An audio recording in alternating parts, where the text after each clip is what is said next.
So it was the worst oil spill in history, and yet I think in the 10 years since it's been, I there have been lots of efforts to improve safety, and preparedness for something like this happening.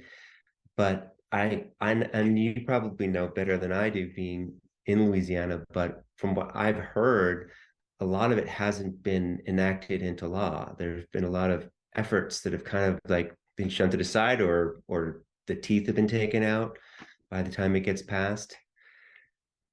Something like this, it's probably a matter of time something like this happens again, and wouldn't it be a horrible disaster to know that we knew what to do to prevent it, or at least to to mollify it, to make it so it's not so bad, and didn't do it? I mean, that's sort of unforgivable. So it's very frustrating, just to think about like how visible this was, the whole country, whole world, and yet like the amount that's been done like since then is it's just not enough.